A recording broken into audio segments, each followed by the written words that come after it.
คันคนใจบ่ดีนี่เว้าไปจังได๋ก็บ่เป็นตาฟังเด้คันคนใจดีนี่เว้าไปจังได๋ก็เป็นตาฟังแสดงว่าอีพ่ออีแม่นี่ใจดีใจงามหลายเติบจังอาราธนามนต์ปานนี้เนาะแม่เนาะนะโมทนาสาธุนำแต่ว่าอาตมาสิขอความร่วมมือจากพ่อจากแม่เด้อเพราะว่าสงสารอีพ่อสงสารอีแม่ผู้นางโดนนะบ่แม่นเฮ็ดเล่นได้แม่เด้อเพื่อกายบำบัดเพื่อเลือดลมของเฮาสิได้แล่นสะดวกสบายเฮาจึงสิบ่ปวดแข้งปวดขาหลายอันนี้ขอความร่วมมือจากพ่อจากแม่เด้อผู้ข้าขออนุญาตจากพ่อแม่ครูบาอาจารย์เด้อคนน่ะเด้อขออนุญาตแทนพ่อแทนแม่เฮาพอสงสารแม่ผู้นางโดนขอตอนนี้บ่ทันเทศได้แม่ได้อย่าเฝ้านกมือเด้อนั่นเอามือลงไว้ซะก่อนนั่นบัดนั้นเฮาจะนกมือมาทางหน้าพี่ก็ได้ขอความร่วมมือจากอีแม่เฮาสู่หูสู่คนลุกขึ้นยืนซะก่อนได้แม่เด้ออันนี้บ่แม่นเฮ็ดเล่นได้แม่เด้อเพื่อให้ร่างกายของเฮาสิได้เปลี่ยนอริยบทเพื่อเลียดลมของเฮาสิแล่นสะดวกสบายนะลุกขึ้นก่อนแม่ยกก้นขึ้นก็ได้แม่ยกก้นขึ้นก่อนยกก้นขึ้นก่อนแม่เฮ็ดคือบ่หอยนี่บ่หอยไปใส่มาใส่ยกก้นขึ้นก่อนนี่แม่เด้อลุกขึ้นตรงๆได้แม่เด้อลุกขึ้นตรงๆโอ้โหสีไว้บ่สีไว้บ่เป็นแต่ได้บุญได้คุณเนาะแม่เนาะลูกแม่เดียวกันก็บ่ง่ายปานนี้อันลูกคนละพอเลยแม่จังได๋มาบอกว่าไงฟังความบัดที่นี่ลุกขึ้นตรงๆแล้วก็ยกแขนขึ้นสูงสุดด้วยแม่เด้อยกแขนขึ้นตึงๆด้วยแม่เด้อยกขึ้นตึงๆสูงสุดยกสูงๆแม่สองแขนด้วยแม่สองแขนมือเจ้าเด้อนะบ่สิแล่นสุดเรือไปสายมือเจ้าดิบนสายข่อยจักสายจักขวาบ่เนาะเอาเอ็นทั้งหัวบ่นี่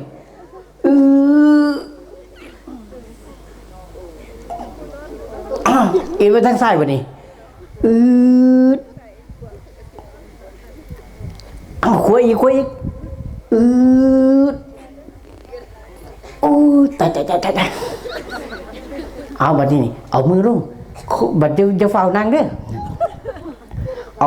อามือขวายืนไปทางหลังได้ไหมเด้อเอาไปแตะขาพับข้างหลังเด้อแตะขาไปขามันเด้อแต่ถึงมือขาจะคล้องกระไดเอาไปที่นี่แตะยืนไปทั้งยืนข้างซ้ายด้วยวันนี้เด้อไปแตะขาพับข้างซ้ายได้ไหมเด้อแตะข้างหลังเด้อถึงปะโอ้ยบ่ถึงโอ้เหี่ยวแต่หนังแต่ว่าเอ็นบ่เข่งเนาะเอาบ่ได้คอยกลมลงไปเอามือไปแตะปลายตีนของไฟของมันเด้คอยกลมลง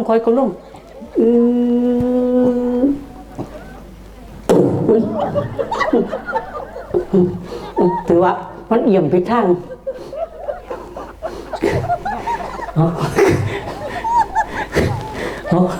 นั่งทางหมองอยู่หมองเก่านี่แล้ววันนี้นั่งลงได้พาห่างมาจากประเทศเป็นสักเนาะ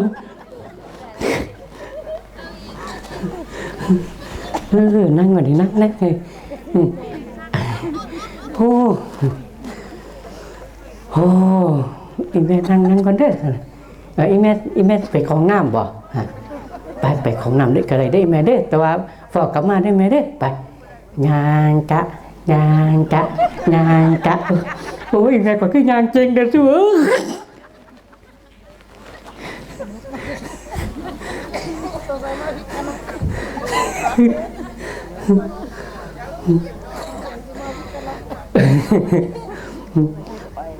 เป็นแต่ได้บุญได้คุณเนาะแม่เนาะ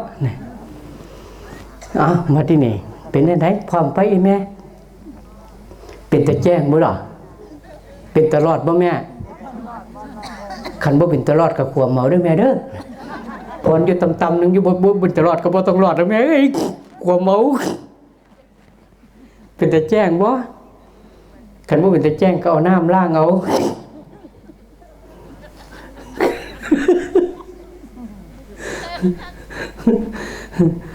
หาหมองนั่งได้จิกยังหาหมองนั่งเอา โอ้ยเพิ่นนักบุญบ่ยางเซ่เลยนักบุญแห้งยางเซ่หน้าเซ่หลังเลย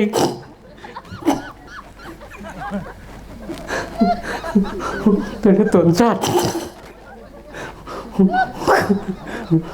อย่าว่าสันว่าสิเด้อข่อยขาดความอบอุ่นแน่จังหน่อยเด้ข่อยเฉพาะข่อยปากหูม่านนะข่อยขาดความอบอุ่นแม่เอ้ยผู้ใดบ่ขาดความอบอุ่นก็บ่เป็นหยังแต่คันขาดความอบอุ่นเอาผ้าห่มมาห่มได้แม่เด้อเอ้าปานได้สิเทศคือนั่นเทศเนาะพระองค์นี้เนาะถ้าแม่ข่อยเพิ่นผู้เพิ่นด้วยของน้ำอยู่นะความละว่าย่างอยู่บ่โอ้ขันบ่ย่างเว้าบ่ได้เด้เนาะโอ้แสดงว่าย่างอยู่เว้าได้อยู่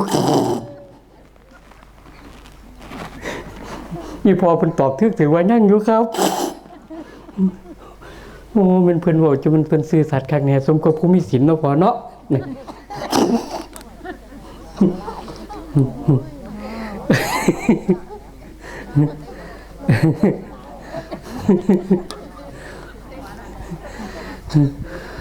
โอ้ปิดแต่มีความสุขเนาะแม่เนาะตัวสุขปันเล็กก็บ่เลี้ยงสัมภาษณ์หรอกว่าพานี่สุขจนเลี้ยงปันแม่เอ้ย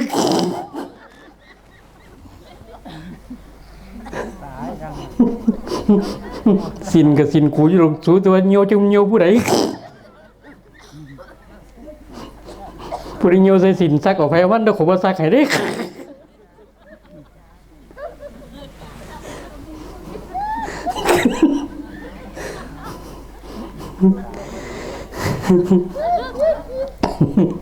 โอ้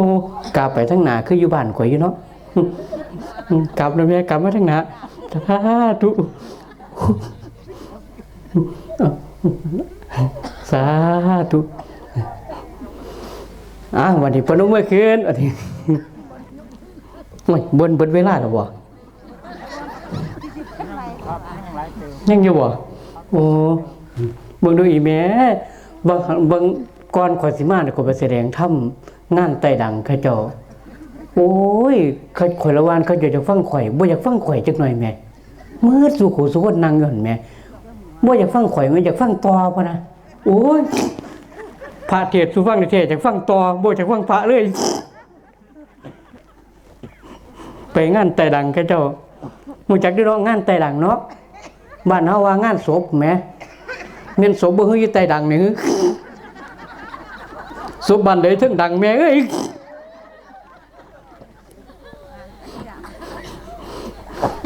ข่อยถือถามตัวหลวงพ่อคนตายคนหนึ่งเอิ้นศพคันตาย2คนเอิ้นหยังเฮ้อปะนะก็มันตอบบ่ได้มีแม่ก็เลยตอบตามความเป็นจริงว่าตายคนหนึ่งนี่เอิ้นศพคัน2ศพเป็นปากหนึ่งว่าซั่นคันศพเดี๋ยวบ่พอปากดอกแม่เอ้ย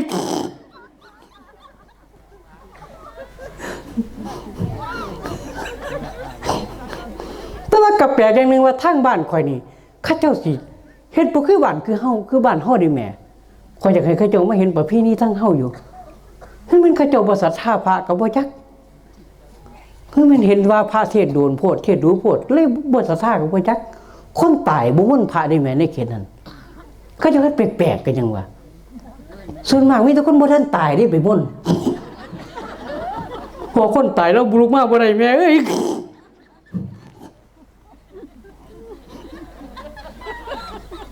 อยู่ทางพระเจ้าคนตายบนพาอยู่บ่แม่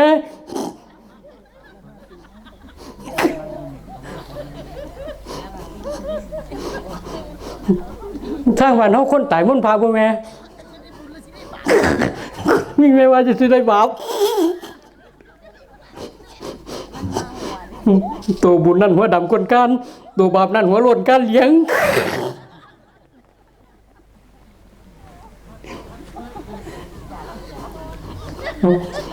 สิได้เทศไงวะน้องพาเอ้ยเอาปนุ่มมือขึ้นวันนี้นบหลายเทียแล้วกูก็ได้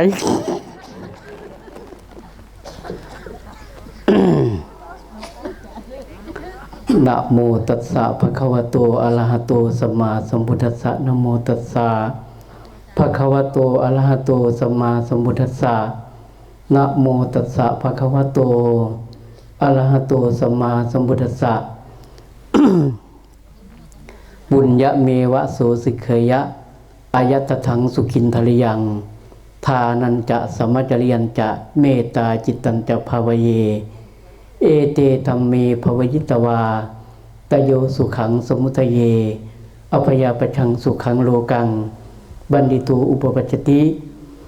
ธัมโมสกจังโสตโพติขอนอบน้อมแด่องค์สมเด็จสัมมาสัมพุทธเจ้าผู้เป็นบรมครูของเราเทวดาและมนุษย์ทั้งหลายแม้ปรินิพพานนั้นแล้วพระองค์นั้นด้วยเสียงกล่าวและก็ถือโอกาสขอกราบกราบพระเดชพระคุณท่านหลวงพ่อมหาถนอมที่เป็นอธิบดีสงฆ์เป็นสังฆบิดรที่กระผมได้ชาวโลกเคารพอย่างสูงยิ่งและก็ถือโอกาสขอกราบกราบครูบาอาจารย์ที่เป็นพระมหาเถระพระเถระพระมัชฌิมพนวกะทุกรูปที่อยู่ณสถานที่แห่งนี้ด้วยความเคารพอย่างสูงยิ่งและก็ขออำนวยพรสิริสวัสดิ์พิพัฒนมงคลความสดชื่นแจ่มใสความสงบเยือกเย็นแห่งจิตแห่งใจและความผาสุกทุกประการขอจงบังเกิดมีแด่ญาติโยมพุทธบริษัททุกคนทุกท่านผู้แสวงหาคุณงามความดีผู้ใฝ่ในบุญในกุศลอยู่ณสถานที่แห่งนี้และก็ถือโอกาสอนุญาตให้ญาติโยมพุทธบริษัททุกคนทุกท่านนั่งฟังตามอัธยาศัยเด้อให้อีพ่อไอแม่เฮานั่งฟังตามอัธยาศัยพระพุทธเจ้าของพระพุทธบอกว่าอนุชานามิภิกขเวนิรุตติยาปริยาปุรินังปริยาปุรินังซึ่งแปลว่าดูก่อนภิกษุทั้งหลายเพิ่นบอกให้พระสงฆ์ไปประกาศธรรมที่แรกให้เธอไปประกาศธรรมภาษาพื้นบ้านของตนเองเด้อว่าซั่นเด้แต่ว่าให้เอาภาษาบาลีเป็นหลักเพิ่นว่าให้เอาภาษาบาลีเป็นหลักเมื่อฉะนั้นอาตมาสิขอเอาภาษาพื้นบ้านอีพ่ออีแม่คือสิฮู้จักดีเนาะพ่อและแม่เนาะนะเมื่อฉะนั้นธรรมดาเพราะว่าเฮาเกิดเป็นคนอีสานเฮาก็ต้องเว้าภาษาอีสานนี่ละแต่ว่าสำหรับผู้ที่เว้าฟังภาษาอีสานบ่รู้เรื่องก็ขอประทานอภัยนำหลายๆเด้อนะ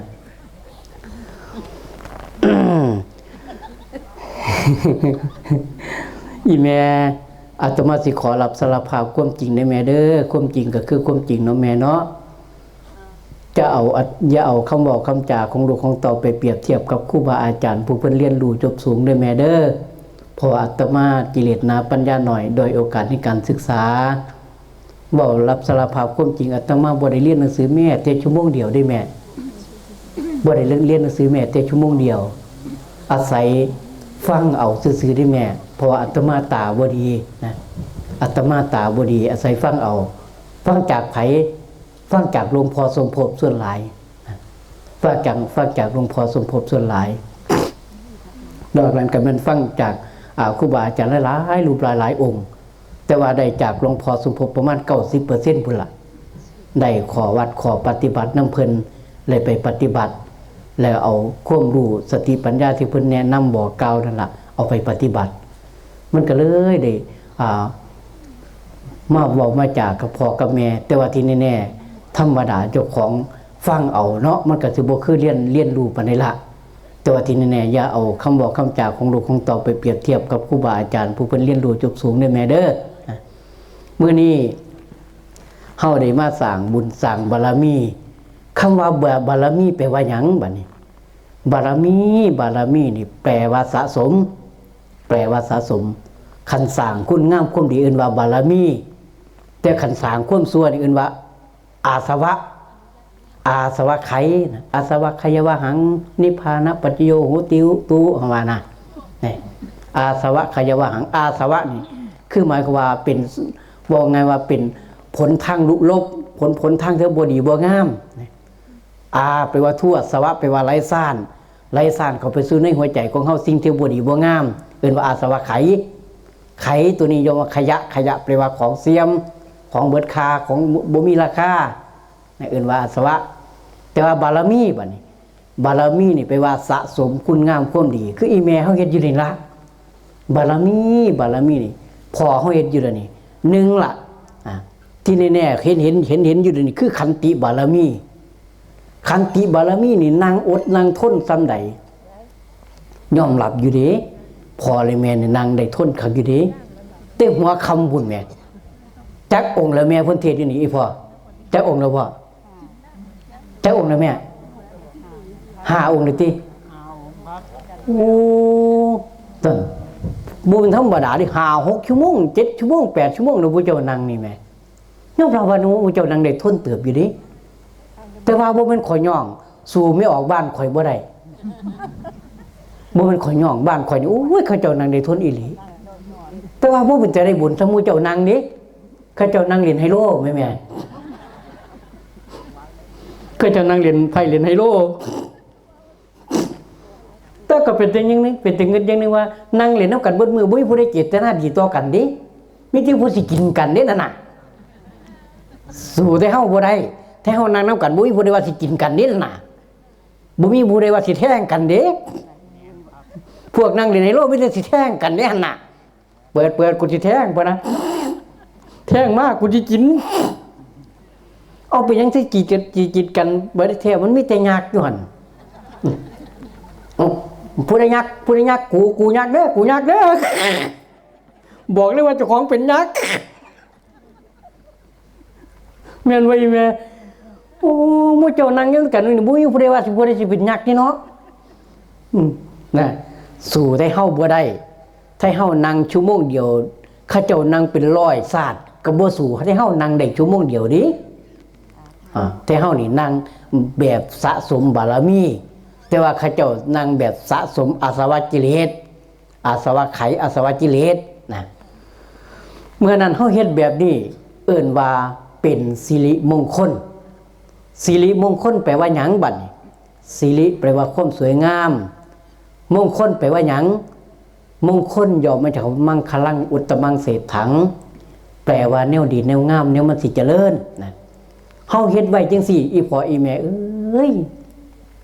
อย่าลืมเด้อนะตัวผู้นั้นตัวใดตัวทางดีก็ตามตัวทางหลายก็ตามแต่ตัวเจ้าของตัวบ่ได้ดีสุทธิอสุทธิปัจจตังอัญโยนัญญังวิโสทะเยความบริสุทธิ์ความสะอาดเฮาฮู้เฮาเองผู้อื่นบ่สามารถสิรู้จักคือเฮาเจ้าของรู้จักเองเด้เจ้าของรู้จักเจ้าของเองคักกว่าผู้อื่นสุขะต้นบ่ปานฝันหัวโบมเพิ่นบ่มให้บ่ปานเจ้าบ่มเองเพิ่นว่าแม่นนี่เนาะพอเนาะนี่เจ้าของเฮ็ดเอาเองนี่คักกว่าผู้อื่นนี่ให้เด้ถ้าสิถ่ายผู้อื่นนี่ให้สู่เจ้าของเฮ็ดเอาบ่ได้ดอกสิถ่ายลูกเฮ็ดบุญแจกเขาให้หาให้จ้างก็บ่ได้บุญซ้ำเฮาเฮ็ดเอาเองแม่นบ่อีพอนั่นล่ะนะเมื่อฉะนั้นเฮาอยากกินเขาเฮาก็ต้องกินเองเวลาพอค่ายากอยู่ไปกินเขาแทนพอเนี่ยจ้างเขาก็กินแทนบ่ได้ใส่เขาอาบน้ำแทนก็อาบแทนบ่ได้เพราะฉะนั้นเฮาอยากสะอาดเฮาอาบตอนนี้ละสิถ่ายพื้นอาบให้เขาเอาน้ำมะพร้าวดิเวียนไว้พอถ้าสู่เจ้าของเฮ็ดเอาเองบ่ได้ดอกนะบัดที่นี่เฮาเฮ็ดแบบนี้เอิ้นว่าสิริมงคลสิริมงคลสิริมงคลนี่พระพุทธเจ้าเพิ่นเทศน์อยู่ไสบัดนี้เทศน์อยู่วัดเชตวันเทศน์อยู่วัดเชตวันวัดเชตวันนี่อยู่ไสบัดนี้อยู่เมืองกรุงสาวัตถีอยู่เมืองกรุงสาวัตถีผู้ใดเป็นผู้สร้างถวายนายสุทัตตะชื่ออีหลีเพิ่นว่าสุทัตตะแต่เขาเจ้าใส่สายนามว่าอนาถบิณฑิกะเศรษฐีอนาถะแปลว่าไม่มีที่พึ่งหรือว่ายากไร้บิณฑิกะแปลว่าก้อนเข่าหรือว่ายุงฉางหรือก้อนเขาเศรษฐีเศรษฐะแปลว่าประเสริฐนะที่พึ่งอันประเสริฐของผู้ยากไร้เอิ้นว่าอนาถบิณฑิกะเศรษฐีเป็นผู้สร้างถวายเป็นหยังจังได้ว่าเอ่ยถึงวัดนี้เพราะว่าเทวดาไปถามพระพุทธเจ้าว่าพันติขาเตพุทธองค์ผู้เจริญว่าท่านเทวดาองค์หนึ่งไปถามพระพุทธเจ้าผู้ข้าขอถามในท้อนขอหน่อยอันมงคลทั้งเมื่อนี่มันเฮ็ดจังไดจึงสิเป็นสิริมงคลผู้ข้าอยากฮู้จักว่าสิคำเป็นคำว่ามงคลนี่หมายถึงหยังนี่เทวดาตัวหนึ่งไปถามเพราะว่ามนุษย์และเทวดาทั้งหลายอยากฮู้จักมนุษย์และเทวดาทั้งหลายอยากฮู้จักขอนิมนต์พระพุทธองค์เว้าสู่ฟังในท้อนว่าซั่นอีพออีเมียสิเคยได้ยินพระเพิ่นสวดว่าพระหูเทวามนุษย์สาจะ มังคลานิอจินตยุงอากังคมนาโสถานังพลูอิมังคลมุตตะมังอีพอเคยได้ยินบ่นั่นล่ะคือหมายความว่าเทวดาทั้งหลายมนุษย์ทั้งหลายอยากรู้จักความเป็นมงคลขอนิมนต์พระคุณพระพุทธองค์จงอธิบายสู่ฟังในทอนนะข้าเจ้าว่าเป็นข้าเจ้าว่าเทวดามนต์พระพุทธเจ้าพระพุทธเจ้าก็เลยว่าสู่ฟังบัดนี้เอิ้นว่ามงคล38เพิ่นเว้าเป็นบทบาทพระคาถาบทหนึ่งมันสิมีอยู่4 บาทบาทหนึ่งมันสิมีอยู่8 ควมนะยกตัวอย่างคือยังอเสวนาจะพาลานังบาทหนึ่งบันทิตานันจะเสวนานี่บาทหนึ่งปูชาจะปูชนียานังนี่บาทหนึ่งเอตัมมังคณมุตตมังนี่บาทหนึ่งร่วมกันเป็นบทเอิ้นว่าบทบาทพระคาถาคาถาแปลว่าหยังบัดนี้คาถาแปลว่าบทประพันธ์บทกลเสียมันศักดิ์สิทธิ์ได้ต้องหูจักความหมายเด้บัดนี้จังสิศักดิ์สิทธิ์ศักดิ์สิทธิ์แปลว่าหยังบัดนี้ศักดิ์แปลว่าอำนาจสิทธิแปลว่าสำเร็จนะสมาธิเขาใช้กันว่าอำนาจนำมาสู่ความสำเร็จศักดิ์สิทธิ์ศักดิ์สิทธิ์ภาษาเขมรว่าขังนะภาษาเฮาว่าอำนาจนำมาสู่ความสำเร็จแต่ว่าภาษาบาลีว่าศักดิ์สิทธิ์ภาษาเขมรว่าขลังผู้ใดอยากให้มันขังผู้ใดอยากขังนี่บ่ยากไปติดคุกเอาไปติดคุกรับรองว่าได้ขังแท้เมียนไว้พอนานนั่นคือบัดที่นี่อีพอเพิ่นเข้าใจในกระแสธรรมโอ้สาธุโมทนานำไหนสาธุอีพอสาธุดูสาธุโอ้ยเป็นตะบกไงเนาะสาเร็วกว่านี้สาธุสาซอยกันได้ไหมเด้อสาธุ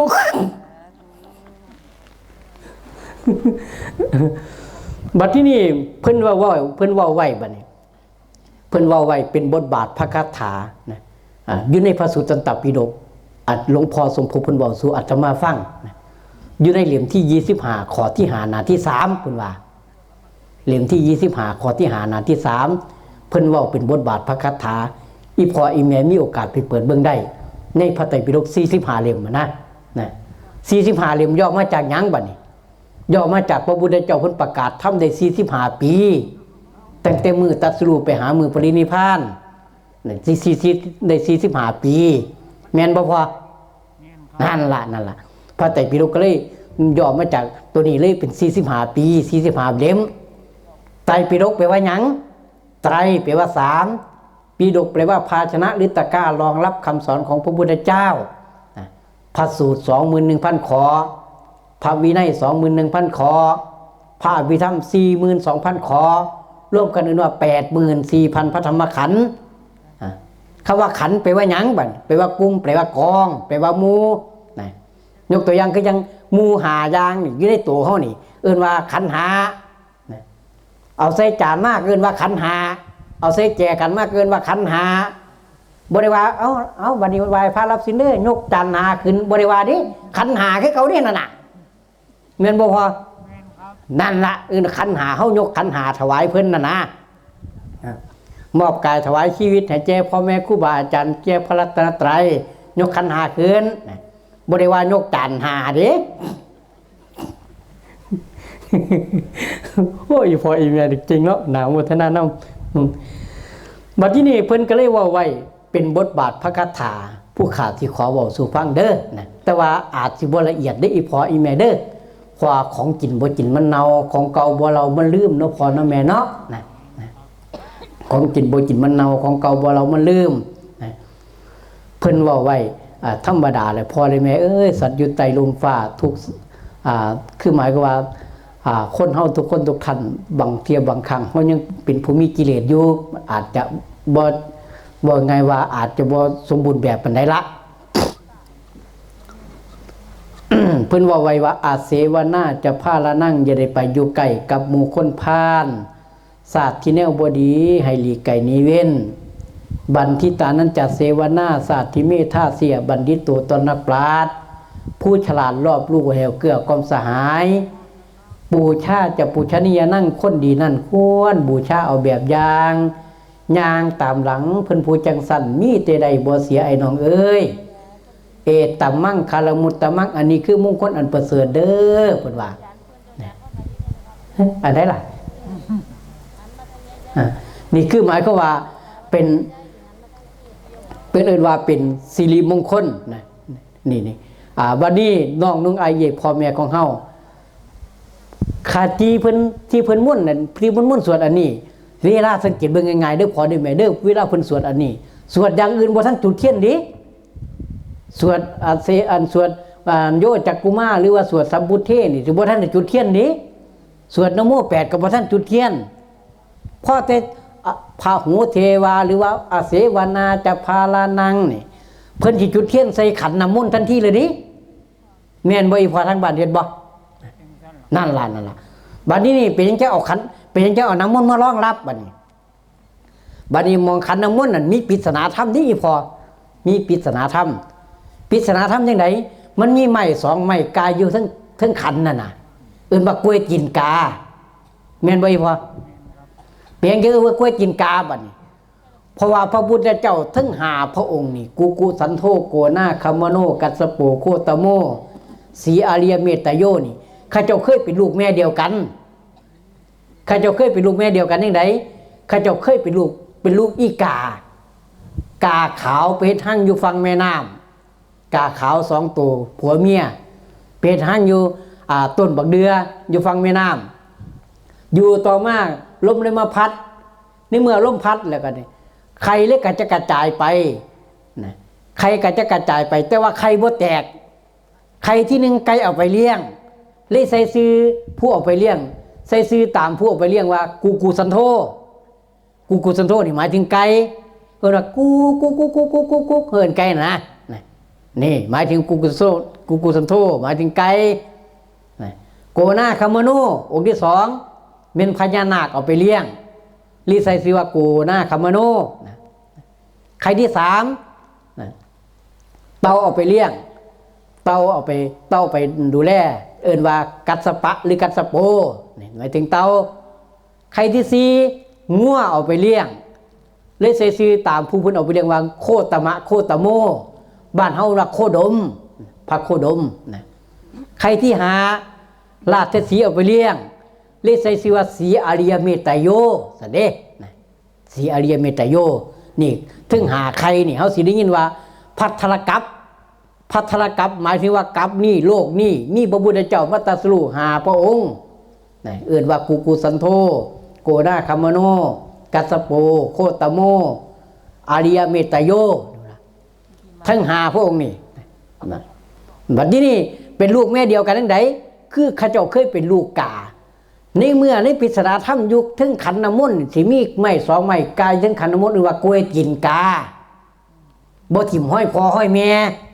แม่นเจ้าของเป็นพระพุทธเจ้าแล้วก็ตามสิบ่ทิ่มพ่อทิ่มแม่เด้นั่นน่ะแม่นบ่อีพ่อแม่นครับนี่เอิ้นว่ากล้วยกินกาว่าเบิ่นเวลาแล้วบ่เด้แม่นบ่นั่นอีพ่อว่ายังอยู่ครับนิมนต์ตามสันดานโลดพุ่นน่ะมันคักจะน้องพ่อข่อยก็ได้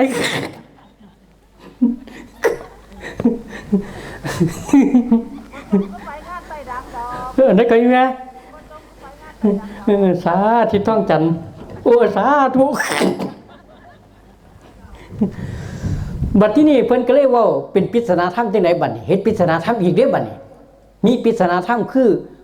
เวลาเพิ่นอเสวนาจะพาลานังเพิ่นสวดตัวนี้เพิ่นสิจุดเทียนทันทีจุดเทียนเอาหยังมารองรับเอาน้ำมารองรับเทียนน้ำเป็นสัญลักษณ์ของหัวใจได้แม่เด้อน้ำเป็นสัญลักษณ์ของหัวใจเอาแดงไปใส่เป็นน้ำแดงเอาหวานไปใส่เป็นน้ำหวานเอาเข้มไปใส่เป็นน้ำเข้มเอาสีใดไปใส่ก็เป็นสีนั่นละเอารสไปใส่ก็เป็นรสนั่นละรสเข้มรสหวานรสจืดรสขมรสอย่างต่างๆเอาใส่ก็เป็นนั่นละคือกันกับใจเฮาคือกันให้มีน้ำใจต่อกันและกันเด้อเพิ่นว่าบ่ได้ว่ามีดินใจเด้บ่ได้ว่ามีลมใจได้ว่ามีน้ำใจเพิ่นได้จุดเทียนใส่น้ำให้แสงสว่างเกิดขึ้นในหัวใจเด้อให้แสงสว่างเกิดขึ้นในหัวใจบ่แม่นจุดใส่แล้วเอาไปซิดใส่ผู้นั้นผู้นี้มันสิขังบ่เป็นจังซั่นดิคือหมายก็ว่าให้มีเป็นปริศนาธรรมให้แสงสว่างเกิดขึ้นในหัวใจเด้อแสงสว่างทั้งศีลทั้งธรรมนี่ ให้เกิดขึ้นในหัวใจอย่าเสมือเด้ออย่าเสมือเด้อเพิ่นว่านะนี่เพิ่นจุดเทียนไว้นะอาเสวนาจะพาละนั่งคำว่าพาละนั่งนี่พานนี่บ่เวลาบ่เป็นว่านักเลงเด้คำว่าพานนี่อาเสวนาจะพาละนั่งอย่าไปอย่าได้ไปอยู่ใกล้กับหมู่คนพานตัวนี้หมายถึงว่าแปลว่าโง่แปลว่าอ่อนบ้านเฮาว่าปึกโอ้ยจะมึงปึกเนาะนี่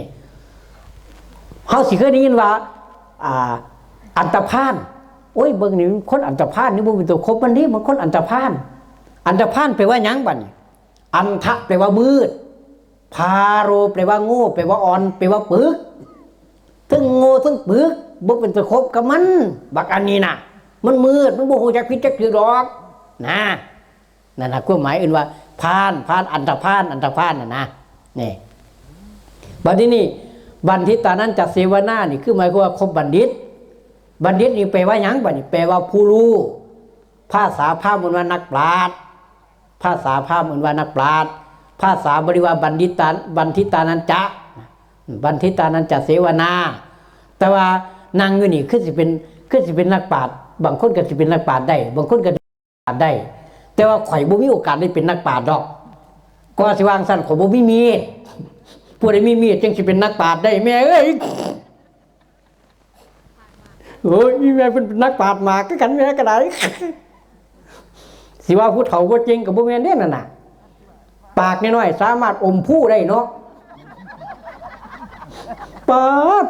ผู้บนผู้น้อยๆเด้อเฮาขี่รถผ่านมานี่ก็ได้แต่ว่าอีแม่เราว่าเวลาเราเคี่ยวหมากสามารถอมผู้นี่นั่นน่ะแต่ว่าบ่ยอมรับความจริงในผู้เฒ่านี่ขนาดเจ้าของกินปูนอยู่แท้ๆว่าปูนกัดปากเจ้าของอยู่โอ้ยยินปัวเป็นเนาะเจ้าของยำปูนจ้านี่ว่าโอ้ยปูนยำปูนจิกปูนกัดปากกูปูนกินปากตัวตายเห็นกระโกนแต่ว่าผู้ใดเขี่ยวหมากอยู่ในวัดอธิษฐานนี่แหละมันจังบ่บาปอีมังโสกโปกจังอธิษฐานมีวัด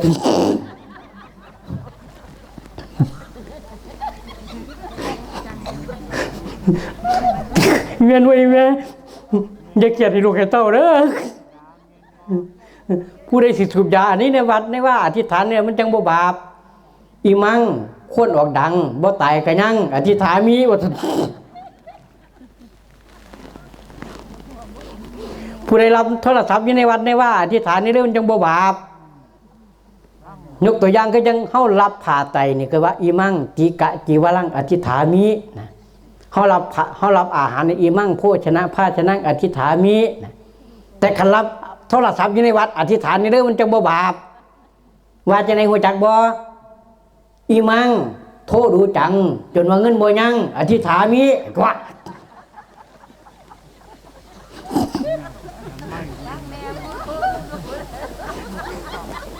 เมียนไว้แม่อีมังโทดูจังจนว่าเงินบ่ยังอธิษฐานมี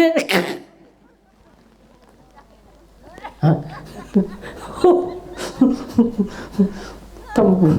ำเป็นจะมีความสุขเท่านั้นแม่คอยก็ได้แต่ว่ากันจากสุขกูนี่ใส่ท่าน2 สอบด้วยแม่เด้อ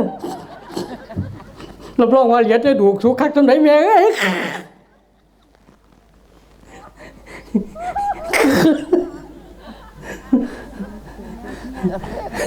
เป็นแต่พี่ความสุขแล้วแม่เนาะ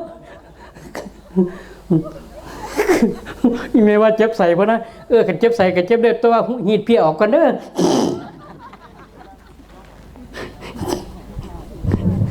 เอามันถือว่าจบน้องแม่เนาะบัดนี้ขอต่อไปบัดนี้ขอต่อไปคือปฏิรูปประเทศสวาโสจะปุเพจกตะปุญญาตาอัตตะสัมมาปานิธิเอตัมมังคาลมุตตมังนะแปลว่าจังไดบัดนี้ปฏิรูปประเทศสวาโสจะนั่นการได้เกิดในเขตประเทศที่สมบูรณ์ทั้งบุคคลสิ่งของล้วนแต่แนวดีพร้อมปุเพจกตะปุญญาตาบุญควรสร้างบารมีพร้อมพำทำแต่ดีอยู่ใจไผบ่ย่องกระสร้างตาม อัตตะสัมมาปานิธิตั้งตนไว้มันเที่ยงในความดีบ่มีใจเอียงเอียงวันไหวไปทั้งหายไผสิทธิทั้งข่ายทั้งเมืองกะบ่เยียงมีแต่ตั้งเที่ยงไว้บ่ไล่ถิ่มไฟดีไอ้น้องเอ้ยนี่คือหมายก็ว่าการสร้างบุญสร้างบารมีนี่แม่นไผสิย่องบ่ย่องก็ตามสร้างสุทธิอสุทธิปัจจตังอัญโยนันยังวิโสทะเยความบริสุทธิ์ความสะอาดเฮาหัวเองดิบ่แม่นว่าเขาเจ้าอ่านซื้อจังสิได้บุญดิอ่านบ่อ่านก็ตามเฮาฮู้จักซื้อเจ้าของอยู่ดอกแม่นบ่พอจะฮู้จักซื้อเจ้าของบ่นั่นอีพอคนรู้จักซื้อเจ้าของเด้อน่ะเพราะฉะนั้นสุทธิอสุทธิปัจจตังอัญโยนันยังวิโสทะเยข้อนี้เด้อปฏิรูปประเทศสวาโสจากการได้เกิดในเขตประเทศที่สมบูรณ์ทั้งบุคคลสิ่งของล้วนแต่แนวดีพร้อมบุพเพจักตะปุญญาตาบุญควรสร้างบารมีพร้อมพำทำแต่ดีอยู่ใจไผบ่ย่อมกระสร้างตามโบราณเพิ่นบอกว่าสังภูมิโบราณเพิ่นว่าทางหลวงกว้างสังมาเที่ยวตั้งแต่ขอบหมกบาแดกตั้งโจโกสังมาจำแต่ตองนี่เนาะบางคนบางท่านเฮ็ดบุญคือกันอยู่นั่นละแต่ว่าหากสิบ่ได้บุญแตกต่างกันสุคนสุกินข้าวผ้าสาสังมาต่างสุคนสุอาบน้ำสังมาเกี่ยงดื่นกันบางคนบางท่านอยากอาบน้ำอยากสะอาดแต่ว่าไปอาบน้ำขี้ตมก็มีดิอยากสะอาดแต่ว่าไปอาบน้ำขี้ตมเป็นบุญเบิดมือเบิดขึ้นแต่ว่าบ่มีโอกาสได้ฟังเทศน์ฟังธรรมจักหน่อยก็มีเป็นบุญเบิดมือเบิดขึ้นมีตั้งแต่เล่นแต่มวนแต่ซืนไม่แต่กินให้ว่ารักษาความสงบตลอดเจ้าข้าเนี่ยโอ้ยใจหดใจหูยันเขาขากันใช้งานแต่ว่างานเฮานี่งานกันอยู่นี่เก่าขึ้นสิมือบ่มีผู้ใดว่าขากันดีนี่นะบอกคนว่าเห็นแม่เขายกพวกตีกันไปบ่มีเลยเนาะ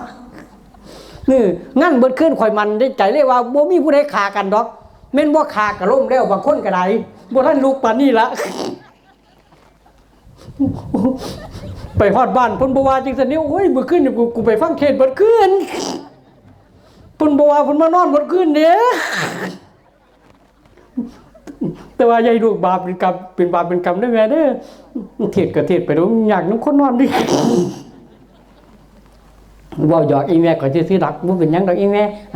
ตามอัธยาศัยโลดแม่เพราะว่าเฮาร่างกายของเฮามันอดบ่ล้นทนบ่ได้ตั้งแต่ข่อยก็รับดอกตานึงแล้วล่ะก็สิรับตานึงเพราะว่าตาที่2ข่อยมื่นบ่ขึ้นแม่เอ้ยกะยาฮ้อนเถาะใส่ตาเดียวจังต้อมแม่นบ่อีบ่ข้าเจ้าก็บอกได้เอาอันยาคู่คันว่ายาคู่ตาบ่ดีคือบ่ใส่แว่นตาขอได้ตอบตามความเป็นจริงว่าโยมพวกใส่แว่นตานี่พากันใส่ซื่อๆนี่มันบ่เกี่ยวกับตาจังหน่อยดิบ่เกี่ยวกับสายตาที่พวกใส่แว่นตานี่อีแม่มันเกี่ยวกับหูผู้นี้ขาแว่นตาเนาะแม่นบ่ฮู้ว่าผู้เดียวขาแว่นตายัดเขาในตามีอยู่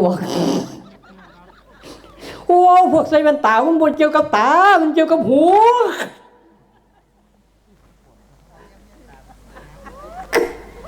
แม่นบ่อีแม่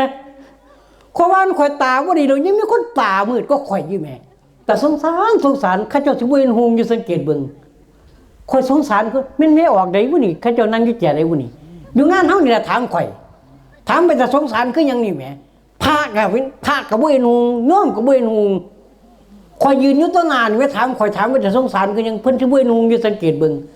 ขอโทษเขาหน่อยเดี๋ยวนี้อาจารย์อยู่ไสเขาหน่อยพุ่นน่ะข่อยยืนอยู่ตั้งนานนี่ไม่ว่าเดี๋ยวนี้อาจารย์อยู่ไสโอ้ยข่อยว่าข่อยมืดแล้วยังมีคนมืดกว่าข่อยอยู่แม่เอ้ยขอโทษดอกเขาหน่อยเดี๋ยวนี้อาจารย์อยู่ไสเขาหน่อยพุ่นน่ะข่อยยืนอยู่ตั้งนานนี่แม่บ่เห็นข่อยแม่เอาข่อยก็ยังยืนอยู่ถึงเกือบนี่เด้บ่ดอกเพิ่นสิอยู่ในใต้เกือบเนาะแม่เอ้ยเอ้ามันอยู่บ่จบเนาะขอต่อไปเบิ่งเวลากันเด้ออันนี้เขาอีแม่ตี2เลยนี่38ข้อเอ้าข้อต่อไปคือพระพุทธสัจจัญจะสิปัญจวินายโยจะสุสิกิโตสุภาสิตาจยาวาจาเอตัมมังคัลมุตตมังแปลเป็นภาษาไทยบอกว่าพระพุทธสัจจัญจะนั้นได้เฮียนทำมาหลาย ได้สดับรับฟังใส่ใจอยู่เรื่องเรื่อยสิบปัญจพร้อมมีศิลปศาสตร์วิชาชีพครบถ้วนสำนานพร้อมสู่ภาย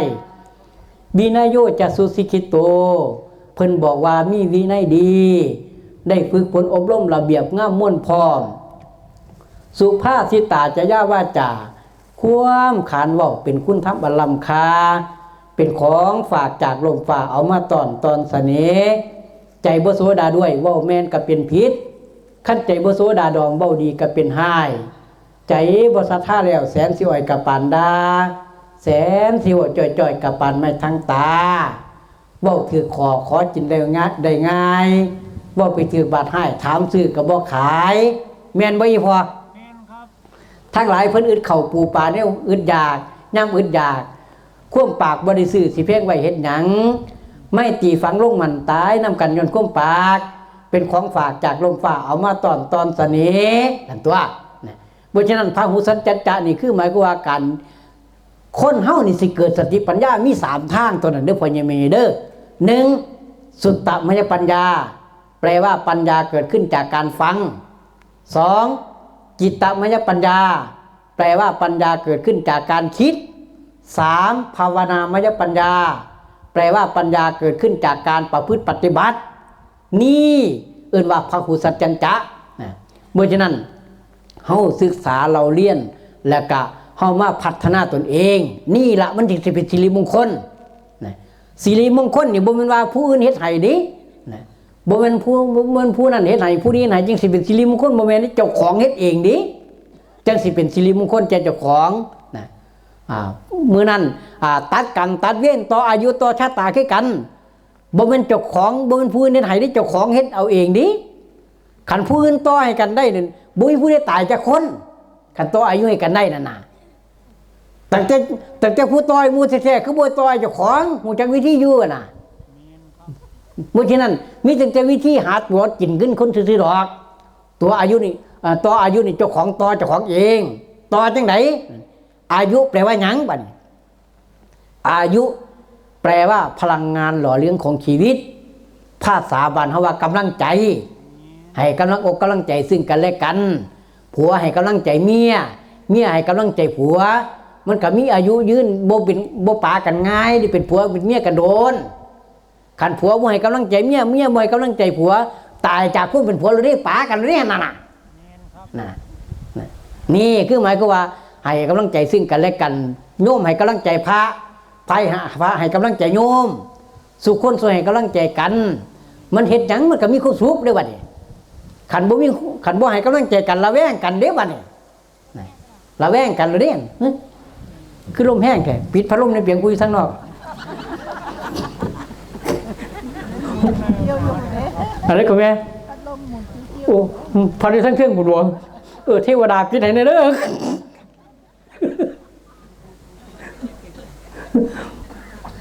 นี่คือหมายก็ว่ามงคลนี่เพื่อขจัด3อย่างทนได้พ่อใหญ่แม่ใหญ่ที่มัน38ข้อนี่ให้ขจัด3อย่างเท่านั้น3อย่างนี่เป็นปัญหาชีวิตของจิตเป็นปัญหาชีวิตของมนุษย์เป็นปัญหาชีวิตของสัตว์เป็นปัญหาชีวิตของเทวดาเป็นของปัญหาชีวิตของพรหมดิคันขจัด3อย่างนี้ออกได้นี่โอ้ยสบายหัวใจสุขใจที่สุดได้เข้าสู่มรรคผลนิพพานเลยขันกระจัด3อย่างนี้ออกได้แม่นหยังแน่อีพอสิได้ยินพระพอสิได้เคยอาราธนาพระเพิ่นสวดเวลาเพิ่นอาราธนาวิปฏิภาหายะสัพพสัมปทิสิทธิยานะแม่นบ่พออาราธนาพระปริตมงคลสัพพทุกขาสัพพพยาสัพพโรคาวินาศายะปริตังภูตมังคลังสักจังอาราธนังกโลมะซึ่งมันแปลว่าจังซี่บัดนี้มันแปลว่าขอนิมนต์พระคุณเจ้าจงสวดพระปริตมงคลเพื่อให้ขจัดปัดเป่าของที่บ่ดีบ่งามเช่นยกตัวอย่างคือความทุกข์นะหรือว่าภัยนี่คือความกลัวโลกสภะโลคะนี่หมายถึงว่าโลกทั้งหลายทั้งปวงให้หมดไปทุกข์กับจนคนละแนวดิบางคนบางท่านทุกข์อยู่หักบ่จนบางคนบางท่านจนอยู่หักบ่ทุกข์นะจะในวางสั้นจนแปลว่าบ่มี มันเบิดมันบ่มีทางสิไปบ่มีทางสิได้บ่มีทางสิเฮ็ดก็เลยจนนะแต่ว่าทุกข์นี่คือหมายความว่าทุกข์ใจทุกข์กายทุกข์ใจสังเกตเบิ่งง่ายๆว่าคนขอท่านเขาคือมีอารมณ์ร้องเพลงนะเพราะว่าเขาจนอยู่แต่เขาบ่ทุกข์ใจในเมื่อมันบ่ทุกข์ใจมันก็เลยมีอารมณ์ร้องเพลงมีการเว้ามวนเว้านวลเว้านัวหัวมวนเจอกันและกันเศรษฐี100 ล้านพันล้านเป็นยังฆ่าตัวตายเป็นยังผูกคอตายกินยาตายย้อนว่ามันทุกข์หัวใจมันบ่มีที่พึ่งของหัวใจนี่อื่นว่าทุกข์นี่อื่นว่าสัพพทุกขาวินาศายะขอให้ทุกข์หมดไปเด้อก็หมายวางสิสัพพพยาพยะนี่แปลว่าย่านแปลว่ากลัวขอให้ความย่านความกลัวหมดไปเด้อคำว่าความย่านความกลัวไหนหมายถึงหยังหมายถึงความย่านความกลัวหวาดระแวงย่านภัยอันตรายเกิดขึ้นแก่เจ้าของย่านภัยอันตรายเกิดขึ้นแก่ผัวแก่เมียแก่ลูกแก่หลานย่านมันหากินบ่กุ้มทบกุ้มปากย่านมันอุบัติเหตุเพศภัยหรือว่าย่านมันเฮ็ดบ่ดีบ่งามความย่านความกลัวนี่ว่าภัยพยะนี่แปลว่าย่านสัพพพยาวินาศายะแปลว่าความย่านความกลัวให้หมดไปเด้อคันสมมุติว่าคันลูกบ่มีศีลบ่มีธรรมพอย่านล่ะดิโอ้ยมันเอาขี่รถออกไปว่าหั่นมันสิเฮ็ดอีหยังเนาะสิไปสร้างปัญหาให้กูนะเนาะนะเดี๋ยวก็เป็นได้ยินข่าวจะนั่นเดี๋ยวก็ยินข่าวจะนี่คือสิมีลูกเจ้าของอยู่หั่นนี่มันย่านนะคันได้ยินคันลูกเจ้าของเป็นคนดีคนงามนี่บ่มีย่านเด้สบายหัวใจดิยกตัวอย่างคือยังลูกเขาวัดเขาว่าลูกจำศีลจำพรลูกเขาวัดเขาว่าบวชเรียนเขียนอ่านหรือว่าลูกไม่จำศีลลูกสร้างบุญบารมีนี่พ่อเมียบ่ย่านพ่อเมียบ่ย่านดิมีแต่สบายใจดินี่นะคิดไปทางหน้าก็มีความหวังคิดไปทางหลังก็มีความสุขใจพอลูกเจ้าของเฮ็ดดีคันลูกเจ้าของบ่ดีบ่รู้นั่นน่ะได้ยินข่าวข่ากันอยู่แก่ใดก็คือยังสิมีลูกเจ้าของอยู่หั่นเนี่ยแม่นบ่อีพ่อแม่นครับนั่นล่ะคือความย่านความกลัวมันบ่มีมันบ่เบิดจากใจสัพพพยาวินาศายะมันความย่านบ่ทันได้หมดคือหมายก็ว่าขอให้ความย่านเบิดไปเด้อสัพพพยาวินาศายะคือความย่านให้หมดไปย่านลูกบ่ดีบ่งามย่านผัวนอกอกนอกใจย่านเมียนอกอกนอกใจนี่คือหมายความว่าสัพพพยาวินาศายะบัดนี้ข้อต่อไปคือสัพพโรคาวินาศายะสัพพโรคาวินาศายะนี่คือหมายความว่าให้โลกทั้งหลายทั้งปวงหายไปเด้อโลกมันมี2อย่างนี่พอใหญ่ไม่ใหญ่1กายกะโลโคหรือกายิกะโลโคแปลว่าสิ่งที่เทียบแท่งทางร่างกาย2เจตสิกะโลโคแปลว่าสิ่งที่เสียบแท่งทางจิตใจคือโลกทั้งใจโลกทั้งกายนี่บ่มีปัญหาคันเอาชนะโลกทั้งใจได้รับรองว่าบ่เกิดอีกบ่ทุกข์อีกชาติปุณปุนังการเกิดที่ใดเป็นทุกข์ลำไปคันบ่เกิดรับรองว่าบ่ได้ตายอีกแน่นอนคันได้เกิดนี่รับรองว่าตั้งไหนก็ได้ตายคันผู้ใดบ่อยากตายก็จะเกิดคันผู้ใดบ่อยากตายก็จะเกิดคันผู้ใดบ่อยากเฒ่าก็เฝ้าตายแต่น้อยๆรับรองว่าบ่ได้เฒ่าแท้คันมันได้เกิดขึ้นมาแล้วเฮ็ดจังได๋ถึงบ่ตายนี่มาบวชคันบวชแล้วบ่ตายอย่างหลายก็มรณภาพแม่นบ่อีพ่อ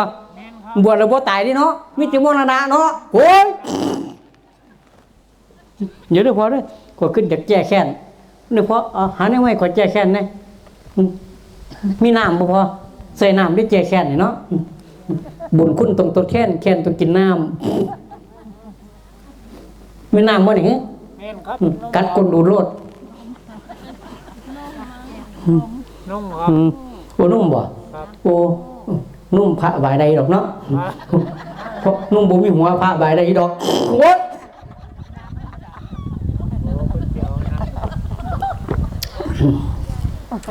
น้ำธรรมดาเอาซ้ำนี่ก็ได้แล้วเพราะ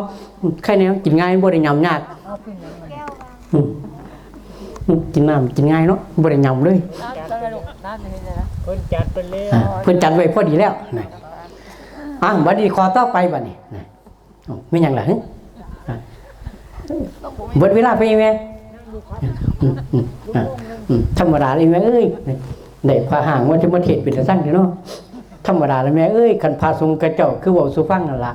คันบวชเขามากกับบ่เทศกันจะอายบ่เขียบ่บวชจักเทียเขายังอื่นบ่เขียเทศเห็นแต่บ่ในบวชซื่อๆบ่ได้เทศจักเทียบวชคิดว่าบวชที่บ่มีโอกาสได้เทศมันบ่บวชบ่นี่กินแซ่บๆก็นะโอ้ยแต่ว่าบ่มีโอกาสได้บวชจักบ่มีโอกาสได้บวชพระจักที่มันกล้วยเนาะแม่เนาะขนาดนุ่งเลี้ยงหุ้มเลี้ยงแล้วเวลามันสุกเป็นเลี้ยงนี่กล้วยเนาะโอ้นุ่งเลี้ยงหุ้มเลี้ยงแล้วสิได้บวชก็ได้บวชสิบ่ได้บวชพระกล้วยบวชสิเงินไว้แม่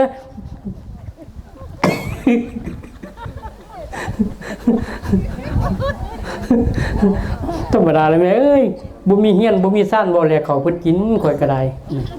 บ่มีเฮียนบ่มีซ่านบ่แลกเขาเพิ่นกินแม่งซั่นล่ะจักทุกข์บ่ทุกข์แล้วแม่เอ้ยบวชมานี่35ปีแล้วแต่เสียก็ได้ใช้แขนเดียวนึง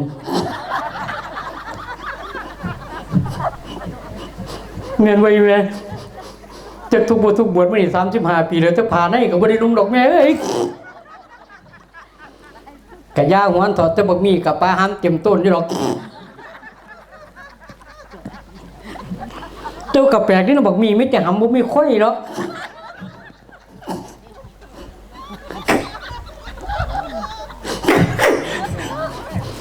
มันเอาค่อยไปฝากไว้น้ำต้นตาล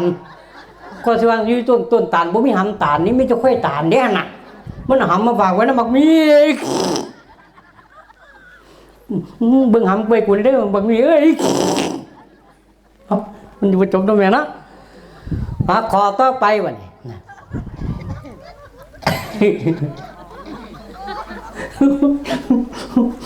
เป็นแต่มีความสุขทั้งนั้นแม่ก่อยเนาะเศร้าอยากนอนหรือเปล่าแม่อยากนอนแห้งวะ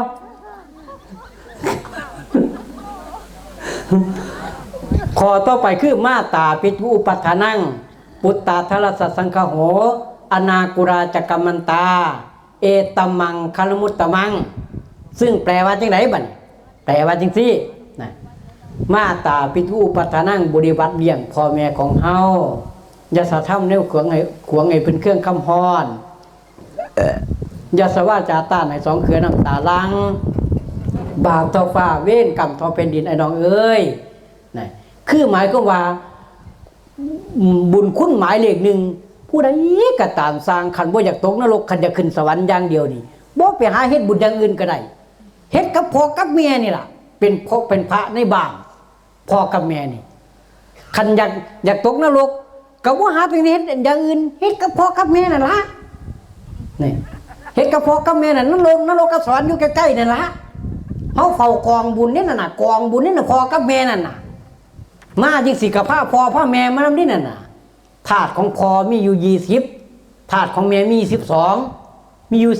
12รวมกันเป็นอาการ32อยู่ในตัวเฮานี่มาบ่แม่นว่าพ่อแม่ตายไปแล้วบ่ยังบ่แม่นได้ยังอยู่ตัวเฮานะธาตุของพ่อธาตุของแม่ถามว่าพ่อกับแม่ผู้ใดมีคุณหลายกว่ากันบัดนี้ปกติแล้วธาตุของพ่อนี่มีอยู่20ธาตุของแม่มี12แต่ว่าคุณบัดนี้คุณนี่ส่วนมากแม่สิหลายกว่าเอาจะได้ว่าแม่หลายกว่าเพราะว่าแม่นี่อยู่ใกล้ชิดลูกหลายกว่าพ่อมีพรหมวิหารเต็มเปี่ยมในหัวใจหลายกว่าพ่อบ่แม่นตั้งแต่มนุษย์แม่แต่สัตว์เดรัจฉานก็ตามสัตว์เดรัจฉานส่วนมากนี่แม่กับลูกสิอยู่ใกล้ชิดกันหลายกว่าพ่อกับลูกอีพ่อมื้อเจ้าเกิดก่อนข่อยขอถามเอาข้อมูลนำพ่อนำแม่นะมื้อเจ้าเคยเห็นไก่พ่อลูกอ่อนบ่ใครมีเนาะไก่พอลูกอ่อนเนาะหมาพอลูกอ่อนมึงจะเคยเห็นบ่โอ้ยมีแต่ไก่เมลูกอ่อนหมาพอลูกแม่หมาเมลูกอ่อนโอ้ไก่นี่จริงเนาะมึงจะว่าจริงบ่จักจริงบ่จริงบ่มีนุ่มจักเต้าเลี้ยงลูกได้เป็น10แม่ไก่แม่คนเฮามีนุ่มอยู่แท้ๆยังไงพ่อใหญ่แม่ใหญ่เลี้ยงไห้เด้นั่นน่ะสู่ไก่บ่ได้ไก่นี่จริงสังไหนจักจริงบ่จริงเตะได้ทีละ2ขาพุ่นน่ะ เฮาเต้นเตะสองขาคือไก่ลูกคันบุคคลขี่ทางรถล่ะแม่นบ่อีแม่ไก่นี่เก่งนิดเตะเลยเที่ยวสองขาพุ่นน่ะจักเก่งบ่เก่งกินน้ำเบิดมือบ่เหี่ยวแหมขอบ่ใครเห็นไก่เหี่ยวจากนี่แต่ก็ไปตึงเงินว่ากินน้ำเบิดมือบ่เหี่ยวบัดจักจั่นบ่กินน้ำจักเที่ยวบัดเหี่ยวเบิดมือเด้บัดนี้แม่นบ่อีพ่อจักจั่นบ่กินน้ำจักเที่ยวบัดเหี่ยวเบิดมือบัดไก่กินน้ำเบิดมือบ่เหี่ยวโอ้เจ๋งอีหลีไก่นี่ก็ได้สามารถบอกไงว่าขนาดบ่มีเฮียนบ่มีซ่านบ่มีฐานะตำแหน่งสามารถเลี้ยงลูกได้เป็น10พุ่นแหมน่ะขวดเคียกินน้ำดินน้ำหญ้าหาเอิ้นลูกเอิ้นเต้ากุ๊กเอิ้นลูกเคียให้ลูกกินแต่ว่าสอนลูกบ่เป็นคือเป็ดว่ะเป็ดนี่สอนลูกเป็นฮู้จักเคารพ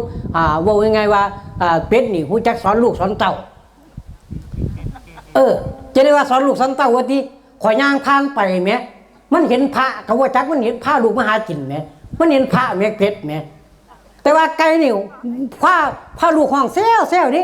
ตัวเป็ดนี่สอนลูกดิเห็นพระปั๊บนี่มันสิบอกลูกกราบโอ้มันบอกลูกกราบแม่โอ้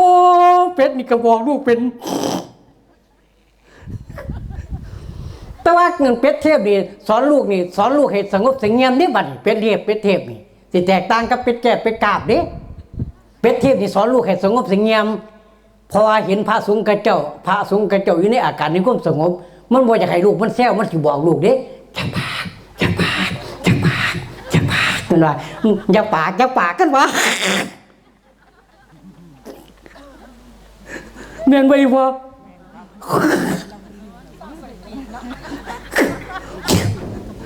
โอ้จริงนี่หมาคือกันหมานี่4-5ตัวพุ่นน่ะลูกมันน่ะอีแม่แต่ว่าสามารถเลี้ยงลูกได้เรียนระดับขนาดบ่มีเฮียนบ่มีซ่านบ่มีตำแหน่งศักดิ์ศรีน่ะเลี้ยงลูกได้4-5ตัวพุ่นน่ะลูกกินนมนี่4-5ตัวกินนมพร้อมกันนี่พอผู้เป็นแม่นี่มองระวังความอันตรายที่เขามาใกล้ลูกคันเห็นความบ่ปลอดภัยเกิดขึ้นแก่ลูกนี่พาลูกแล่นก็มีแน่น่ะบางตัวนี่บ่ทันได้ให้ว่าคาบนุ่มแล่นก็มีนี่แม่โอ้ยแขวแหลมแขวน้อยๆแหลมคันเป็นคนเฮานี่ค้อนโอ้ยสอกใส่หัวลูกนี่เนาะอันนี้โอ้ยลูกคาบนุ่มแล่นจิกแล่นนี่โอ้ยเก่งหมานี่จักเก่งบ่เก่งนั่งสูงก็ยืนพุ่นแหมแค่เฮานั่งต่ำก็เฮายืนเด้แต่ว่าหมาเวลานั่งสูงก็ยืนเด้อ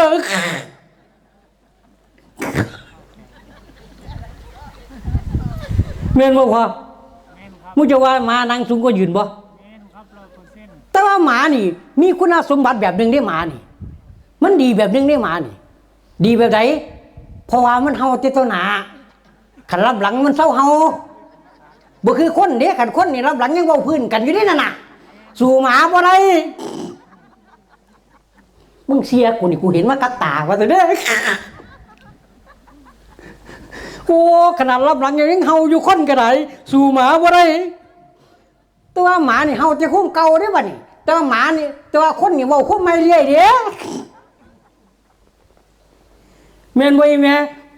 คือจึงบ่จะอายหมาอยู่เด้อ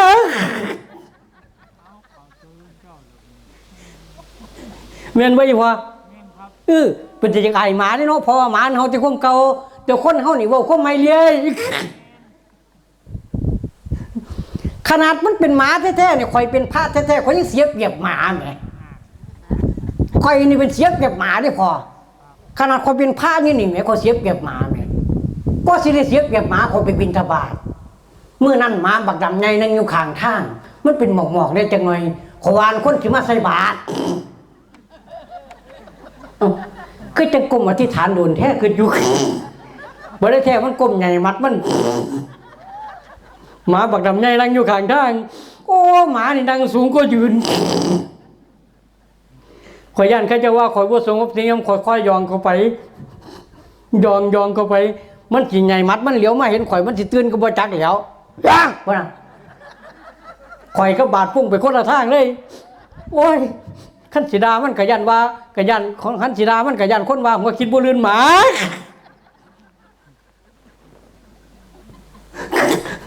โอ้ยเงินแบบมาไม้เลยถึงได้ว่า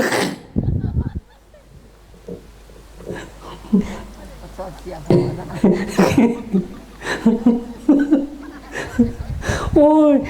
มันเสียบเหยียบหมายังใครดีแม่ส่วนหนึ่งไปเสียบเหยียบเจ้าของแม่ไปเข้าห้องน้ำไม่เขาเสียบเหยียบเจ้าของแม่ก็เสียบเหยียบเจ้าของนี่ขอบอกจังว่าห้องน้ำมันทันสมัยป่านนั้นห้องน้ำจะได้มาทันสมัยโกดกกระเดีย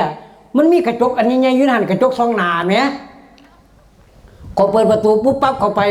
เห็นเงาเจ้าของอยู่นั่นขอว่านพระเข้าไปก่อน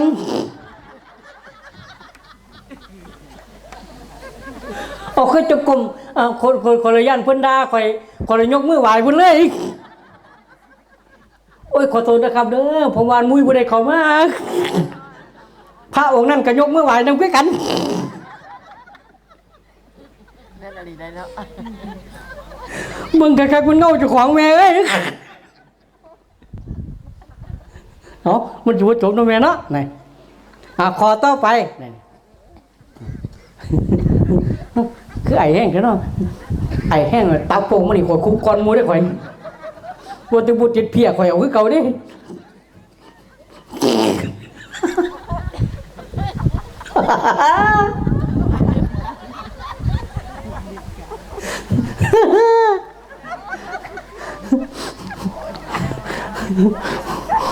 กูเจ็บใส่กูสู้เจ็บใส่กับเจ็บโดดแม่เอ้ยขันเจ็บใส่เหี้ยวกันวุ้ยผู้ใดเจ็บซอยเจ้าเด้อเจ็บเองรวด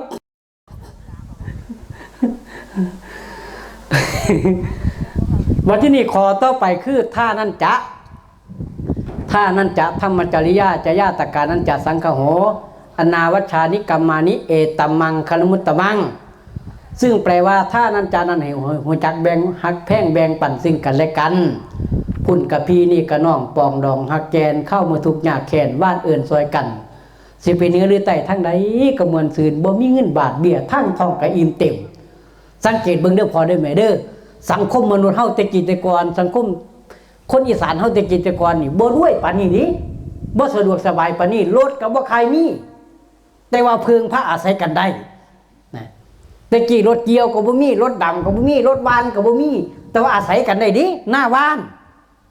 เกี่ยวเขากะตามดำหน้ากะตามว่านกันเอื้อนกันบ่ได้เห็นแจเงินคือซุมื้อนี่ดิซุมื้อนี่ขนาดแม่กับลูกก็ได้ซื้อกันกินแหมน้องกับอ้ายก็ได้ซื้อกันกินติกิแต่ก่อนนี่โอ้ยคันจะไปบ้านใต้ให้ขอฝากขอเกลือนี่เด้อคันจะไปบ้านเหนือให้ขอฝากขอเขาคันมันเจ้าอยู่บ้านขอฝากจังหันอีกทั้งของพระเพ่นแจหมู่สังโฆเจ้าเฮาเป็นพี่น้องบ้านหนึ่งเมืองเดียวกันยามขาดเขินเจ็บเป็นกระเพิงผ้ากันได้ยามหมู่มรณะมวยโฮมกันเมียนคาบสงซอยสูงจุดพร้อมสักการให้ทรงถึงเด้อ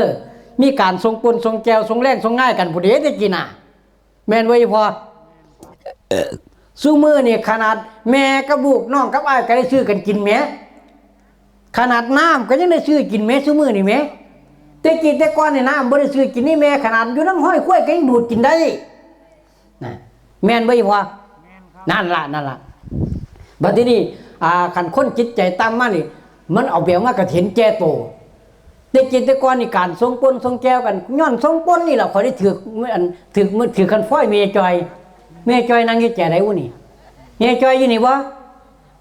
เมียจอยนอนแล้ววะเมียจอยแม่ข่อยกับมาแม่ข่อยแม่จอยผู้ปากเป็นว่าเมียพรไหมเมียพอเป็นแม่บ่ฮะเมียพอกับแม่ข่อยแล้วแม่เอ้ยเมียจอยมันกับมาน้ำอยู่เมียจอยว่าลาท้องแดงมึงเอาปนไปสงอานี่เอาสันคุณว่ามึงเบิ่งดีๆแล้วมึงอย่าปนขวมแล้วขันปนขวมมึงถือแสเด้อพะนะมึงเบิ่งปนดีๆเอาไปปนสงอาได้ไปขออนุญาตปนขวมขอบ่ได้เบิ่งหนทางขอเบิ่งแค่ปน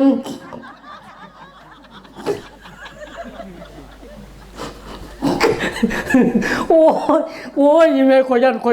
นถือตีขอยันถือตีขอยันปนขวมเพิ่นบอกให้เปิ้งปนดีๆ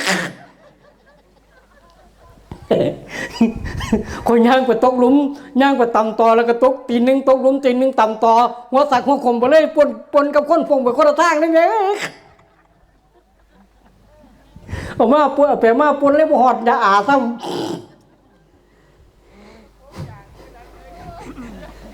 วันนี้ขอต่อไปนะอรติวิรติปามัชฌปนาจะสัญญโมอัปปมาโทจะทำเมสุเอตัมมังคันมุตตมังอรติวิรติปานั้นบ่มีกรรมสร้างกอบาปทอก้อยเพี้ยนเว้นหลีไกนี่คือเฮาเฮ็ดบุญจังซี่บ่มีบาปมาเจ็บปวดเลย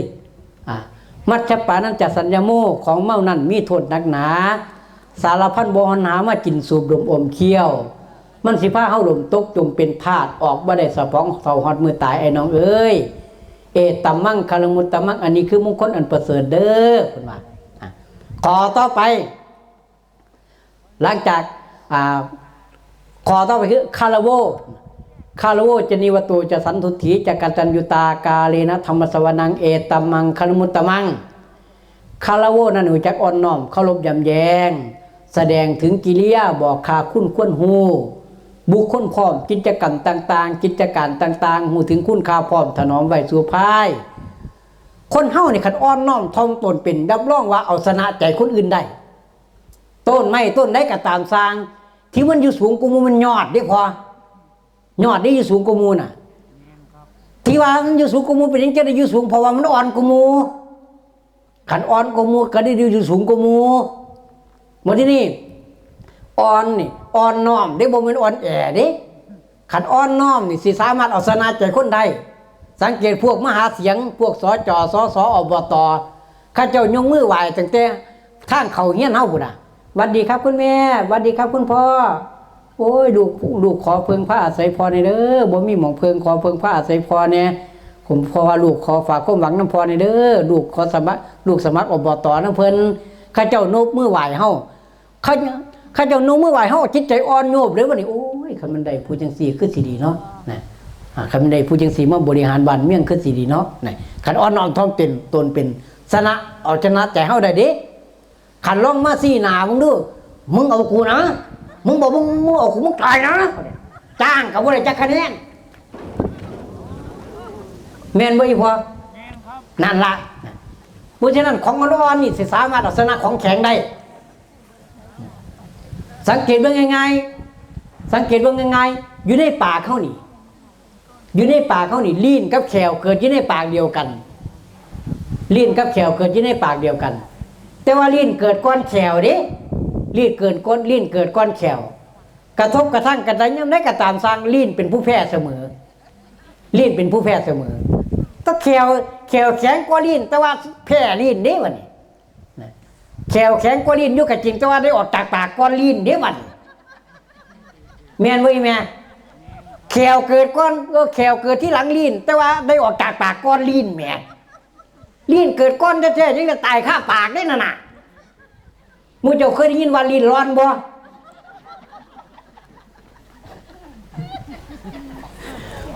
โอ้ข้าเจ้าเปิดบริการเปิดคลินิกถอนลิ้นบ่เคยได้ยินดิบ่เคยได้ยินว่าเปิดคลินิกถอนลิ้นนี่ไม่ถอนแขวได้น่ะแม่นว่าอีแม่โอ้แสดงว่าแขวนี่มันแข็งอยู่กับจริงแต่ว่าได้ออกจากปากก้อนลิ้นเวลากินแซ่บกินว่าแขวเจ้าของนี่เวลามันเจ็บมันปวดมากบ่ได้ว่าแขวเจ้าของนี่นะว่าแขวแม่งได้น่ะมันจำโยกเบิ่งโอ้ยถ้าพวกมันปวดเนาะแขวคุ้ยตัวนี้แม่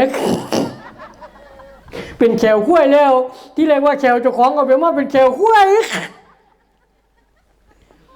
มาพิจารณาเบิ่งเฉพาะคุ้ยบ่มีแขวทั้งมันทั้งแขวคุ้ยบ่มีได้พอแม่นบ่ส่วนมากมันอยู่ในคนผิวเบิดมีแต่แขวคุ้ยน้ำเฮามันยืมเขาใส่วัตถุแนวเด้อันคนเฮานี่ก็ได้แขวนี่ก็ยืมคุ้ยมาใส่เอิ้นว่าแขวคุ้ยแม่นบ่พอแม่นครับนี่ท้องนี่กินแซ่บกินนัวว่าท้องเจ้าของนี่กินอิ่มกินเต็มว่าก็ว่าท้องเจ้าของแต่ว่าเวลามันเจ็บมันปวดมากบ่ได้ว่าท้องเจ้าของได้ว่าท้องเสียนี่หั่นน่ะโอ้ยเข้าห้องน้ำได้ที่เราท้องเสียคือได้บุกท้องเสียในยี่เรื่องเจ้าของแท้ๆแม่นี่ว่าท้องเสียอยู่ เมียนไว้ว่าก้นนั่งทิกไปทิกมาทิกหน้าทิกหลังนี่นี่ที่แรกก็ว่าคนเจ้าของนี่แหล้วแต่ว่าเวลามันเจ็บมันปวดมากบ่ได้ว่าคนเจ้าของนี่น่ะโอ้จิบก็ต้องก้นกบนั่นเป็นก้นกบแล้วแสดงว่ายืมกบมาใส่ได้น่ะมึงจะว่ากบจริงบ่จักจริงบ่จริงสร้างตัวใหญ่กว่ากบบ่มีคนสามารถทำกบได้น่ะกว่าสิว่าสั่นกบบ่ได้ยินเคยได้ยินว่าสร้างกินเดียนจักเที่ยแหมแต่ว่ากบกินเดียนก็เคยได้ยินอยู่เด้อกบกินเดียนได้แต่ว่าสร้างกินเดียนบ่ได้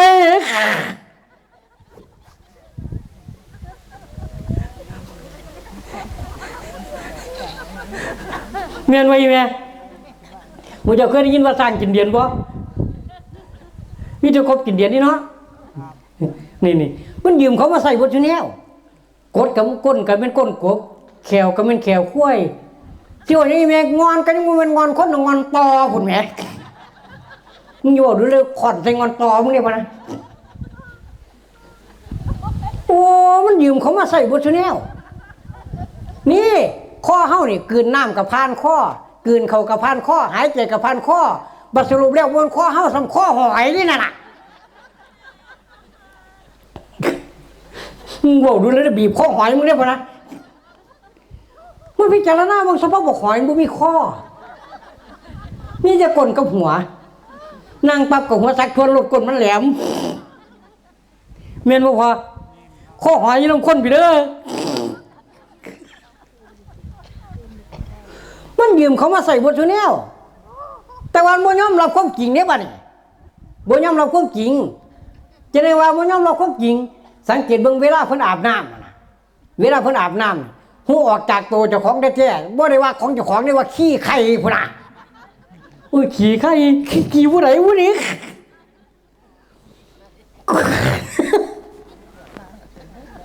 บ่ได้ว่าขี้เจ้าของว่าขี้ไข่พุ่นแหมว่าขี้ไข่พุ่นน่ะว่าขี้ผู้ใดผู้นี้นั่งอยู่นี่เคยเห็นเต่าพันมันเอกตัวบ่แต่ว่าเวลาถือกินอยู่ใต้ขี้จะแล้วบ่ได้ว่าขี้เจ้าของหรือขี้เต่าเด้หั่นน่ะ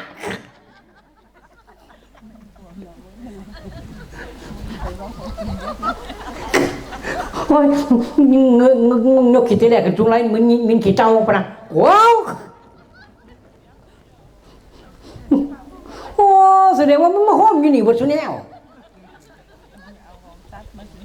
แม่นบ่อีแม่มันมาห้อมอยู่นี่บ่ซุแนวเนาะแต่ว่าสะอาดลื่นมนุษย์ไปบ่มีมานะแปลว่าใจอุสยะแปลว่าสูง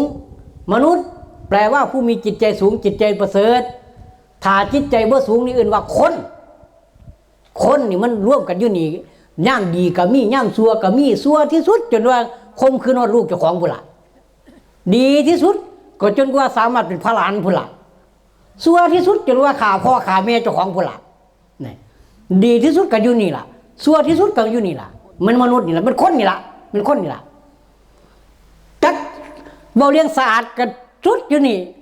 สกปรกก็สุดอยู่นี่สกปรกซำไหนจักสกปรกบ่สกปรกคือมึงแต่หมาเน่าก็ยังบ่สกปรกสำคนเด้สังเกตเบิ่งหมาเน่าบ่มีขี้แมงวันนี่แม่หมาเน่าก็ตามปลาแดกก็ตามบ่มีขี้แมงวันเด้อยู่นั่นน่ะมีแต่ขี้กระขางเด้อยู่น่ะขี้แมงวันอยู่นำคนพี่เด้อเป็นตุ่มดำๆนี่บ่ตุ่มขี้แมงภูเด้ตุ่มขี้แมงวัน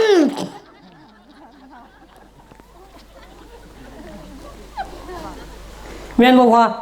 มึงเจ้ามีตุ่มขี้แมงวันบ่โอ้แมงวันกับขี้ใส่เจ้ากันบ่โอ้ยพวกมันกันละเจ้าว่า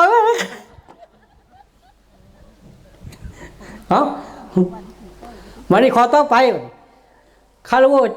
วะจนิวัตตุสันตุถีนั่นเป็นคนสันโดษยะสะโพดแต่อยากได้สิทำให้หวนเฮจงในพ่อใจพร้อมในสิ่งที่เฮามีให้พ่อใจยินดีในสิ่งของที่เฮาได้มันสิพาทำให้จิตใจเฮามวลซืนสุขยิ่งล่ำค่ำห่อนแม่นบ่มีไอ้น้องเอ้ยเอตัมมังคารมุตตมังอันนี้คือมงคลอันประเสริฐเด้อพุ่นว่าสันตุถีจักตัญญูตากตัญญูตานี่แปลว่าเป็นผู้ที่รู้จักบุญคุณเครื่องหมายของคนดีคือคนที่รู้คุณบ่นว่าเครื่องหมายของคนดีคือคนรวยเด้แม่นเจ้าสิรวยบ่ได้ก็ตามขันบ่รู้จักคุณพ่อคุณแม่บ่รู้จักคุณครูบาอาจารย์บ่รู้จักคุณศีลคุณธรรมจ้างก็เป็นคนดีบ่ได้แม่นตำแหน่งใหญ่ปานใดก็ตาม บ่สามารถเป็นคนดีได้เครื่องหมายของคนดีคือนิมิตตังสาธุรูปานังกตัญญูกตวิทิตาแปลว่าเครื่องหมายของคนดีคือคนที่รู้คุณเด้อนะเพราะฉะนั้นแม่นสิรวยปานใดก็ตามถ้าบ่รู้จักคุณคนจ้างก็เป็นคนดีบ่ได้นะมื้อฉะนั้นเพิ่นจะว่าสันตุถิจกตัญญูตากาเลนะธรรมสวนังให้หาย่ามฟังธรรมขูดเก่าสินิมให้ในหัวใจเฮามองเศร้าย้อนว่าเฮาบ่สลาดบ่อาจสุขอยู่ร่วมสนิมหุ่มห่อใจไอ้น้องเอ้ยเอตัมมังคารมุตตมังอันนี้คือมงคลอันประเสริฐเด้อพุ่นว่าขอต่อไปนะโอ้ยมันเป็นแต่จบง่ายบ่ล่ะใกล้จบแล้วล่ะฮะโอ้ข่อยว่าสิบ่แจ้งหรอกก็สิเอาน้ำล้างเอากันแจ้งมันไข้คนพอเอ้ยเอาวันนี้คนต่อไปขอต่อไปคือตะโปจะขันติจะนั้นขันติจะสุวัจสตาสมนานันจัตทัสนังกาเลนะธรรมสวัสกาเลนะธรรมสักษาเอตัมมังคารมุตตมังซึ่งแปลว่าขันติจะนั้นเพิ่นบอกไว้อดทนทั้งการงานนักเบาแดดปนในทนกันทนทั้งกายใจพร้อมคมเข้มเขียดดาหวานและสมทนได้สู่พายก็ขันติจะโสวัจสตานั่นเป็นคนผู้เอาง่ายอย่าเสียอึ้งตึงอย่าเสียดึงตึงคือหมอบ่สางสมานานันจะสัตนั่งการได้เห็นได้ใกล้กับทานผู้ทรงศีลผู้สงบกายใจในห้อหายห้อนกาเลนะธรรมสักษาสนทนาในเลี้ยงดีงามตามโอกาสเห็นให้เฮาฉลาดรู้ทำพระเจ้าเพิ่นสั่งสอนไอ้น้องเอ้ยเอตัมมังคารมุตตมังอันนี้คือมงคลอันประเสริฐเด้อขอต่อไปตัปโปจะพรหมจริยันจะอริยสัจจานัสสนังนิพพานสัจจิกิริยาจะเอตัมมังคารมุตตมังตัปโปจานั้นเพิ่นบอกว่ามีความเพียรแผดเผาอุ่นล้นคุ้มหายบังคับกายใจพร้อมบ่ตามใจม่วนกิเลสเฮ็ดจังซี่วิเศษแท้ทำพระเจ้าเพิ่นสั่งสอน พรหมจริยันจะพร้อมให้ประพฤติพรหมจรรย์หูควบคุมทางกามระวางย่ำที่ควรเว้นหูจะขอตนขึ้นตามทางอันประเสริฐเฮ็ดจังซี่เลิศแท้ๆเพิ่นเอื่นว่าพรหมจริยันจะอริยสัจจานัสสนังความจริงแท้อยู่เหนือผลเหตุเห็นแจ่มแจ้งจริงแท้สุอันหูว่าอันนี้ทุกข์แท้ๆความทั้งเหตุของมันหูอาการของความดับหมอดลงของความร้อนหูจะถอนตนขึ้นตามทางอันประเสริฐเฮ็ดจังซี่เลิศแท้ๆจบทิ้นบาปเวรบัดที่นี่นิพพานสัจจิกิริยาทำนิพพานให้แจ้งคือความทุกข์ดับหายอยู่เหนือตายเหนือเป็นบาปเวรจบสิ้นอยู่เหนือดินเหนือฟ้าเหนือดาราหน่อยใหญ่หมอดกองไฟที่ลุกใหม่ในใจเจ้าที่อยู่เย็นเพิ่นว่าไว้ข้อนี้ข้อต่อไปคือพุทธัสสะโลกธรรมิหิจิตตังยัสสนกัมปติพุทธัสสะโลกธรรมิหินั่นคือหมายว่าอยู่เหนือโลกธรรม8นะพุทธัสสะโลกธรรมิหิจิตบ่โศกเศร้ามีแต่สงบคือหมายว่าจิตอยู่เหนือโลกธรรม8นะโลกธรรม8เป็นหยังคือทุกข์สุขนินทาสรรเสริญลาภเสื่อมลาภยศเสื่อมยศขันจิตใจอยู่เหนือตัวนี้บ่หวั่นไหวไปตามกระแสนี่เอิ้นว่าพุทธัสสะโลกธรรมิหิจิตตังยัสสนกัมปติคือบ่จิตบ่โศกเศร้ามีแต่สงบเย็นอยู่เหนือความโศกเศร้าวิริทั้งพร้อมจิตบ่ม่อมเกียกขี้ฝุ่นมีแต่ใสดังแก้วเบิดแล้วขี้ฝุ่นใจเขมั่งซ้ำจิตอยู่เกษมสารเบิดปัญหาความทุกข์ยอดมงคลแท้เบิดปัญหาชีวิตยอดมงคลแท้ความที่ว่าจ่าขาวขันเว้าสรุปลงคงอวยว่าเอตาทิสานิกตวานาสัพพธรรมปรชิตะสัพพัทธสุถิงคัจฉันติตันเตสังมังคารมุตตมันติซึ่งแปลว่านุรชนพร้อมทั้งหมู่เทวาภัยเห็นน้ำทั้งตามดังว่ามาเบิดเกียงย่อมบ่มีสูญเสียงอัปราใช้ไปทุกทีความสวัสดีพร้อมมงคลแท้ทุกสถานฐานเอ้ยนี่จบมงคล38ข้อบัดนี้การเว้าการจาการอธิบายขยายทำสมควรเจเวลาแล้วเด้บัดนี้ญาติน้องนุ่งไอเย่พ่อแม่ของผู้ข่าเพราะว่าพระสงฆ์กระเจ้าครูบาอาจารย์ผู้เพิ่นสิมาเทศน์อีกบ่แม่นน้อยองค์เด้อันนี้ผู้ข่ากินเวลากระเจ้าไปหลายนาทีแล้วเพราะฉะนั้นอีพ่ออีแม่หาเทียอาตมาเว้าอันใดที่มันขาดตกบกพร่องหรือผิดพลาดบ่ถืออกถือใจอันใดก็ขอประทานอภัยนำหลายๆเด้ออีพ่ออีแม่ทั้งครูบาอาจารย์เด้อพออาตมาก็ยังคือว่านั่นล่ะบ่ได้ขีดเขียนเรียนอ่าน บ่ได้ศึกษาเราเรียน อาศัยฟังเพิ่นซื่อๆหลวงพ่อสมพลพอบอกสู่ฟัง อาจจะมาจำมาฟังมาบอกสู่ฟังซื่อดอกเพราะฉะนั้นอีพ่ออีแม่เฮาอันใดที่มันบ่ดีบ่งามขอประทานอภัยน้ำพรในแม่เด้ออันใดมันดีมันงามก็เอาไปเฮ็ดนำทำตามคำสอนพุทธเจ้าบนคำสอนของอาตมาเด้เป็นคำสอนพุทธเจ้าเพิ่นเว้าไว้อยู่ในเล่ม25ข้อที่5หน้าที่3พระไตรปิฎกพระสุตตันตปิฎกมงคลสูตรเพราะฉะนั้นก็สุดท้ายแล้วก็สมควรแก่เวลาแล้วล่ะเนาะขออาราธนาคุณพระรัตนตรัยเด้อเทพเจ้าเราเทวดาอินตาเทวราชแม่ธรณีพระภูมิเจ้าทีท้าวจตุโลกบาลทั้งสี่ที่สถิตวินสากลพิภพนี้จงมาอภิบาลประท่านคุ้มครองปกปักรักษาให้น้องนุ่งอ้ายเย่พ่อแม่หลวงปู่หลวงตาโดยเฉพาะหลวงพ่อมหาถนอมหรือว่าหลวงพ่อถนอมซึ่งผู้ขาเคารพศรัทธาสูงสุดยิ่งพอพุทธตามธรรมตามวินัยพร้อมทั้งคณะสงฆ์ครูบาอาจารย์ทุกองค์ทุกท่านเด้อคนหน่อยเด้อที่เพิ่นได้มากตาหรือว่าเพิ่นพักผ่อนอยู่กันดีทุกองค์ทุกท่านพร้อมทั้งพ่อขาวแม่ขาวแม่ครัวพ่อครัวเจ้าภาพเจ้าศรัทธาสุขุสุคนให้หมู่เจ้ามีความสุขกายสุขใจปราศจากทุกข์เข็ญเวรภัยปราศจากทุกโศกโรคภัยทั่วหน้าทุกคนทุกท่านเถิดสาธุ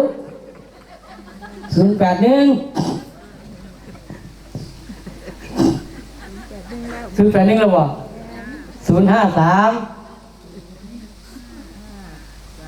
7116ทวนเด้อ081 053 7116ซื้อข่อยชื่อว่าแทงดองทองแดง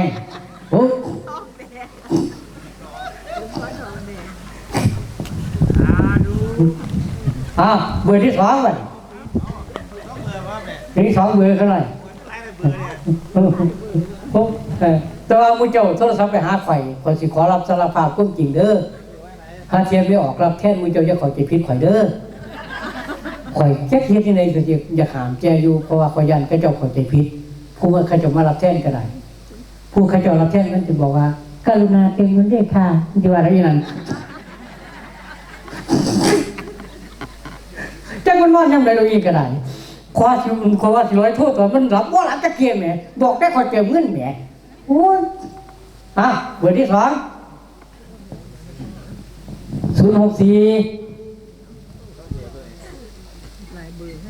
064 ไปเดี๋ยวอีแม่ว่าเดี๋ยวไล่เบอร์ที่ว่านั้น064แล้วว่ะ918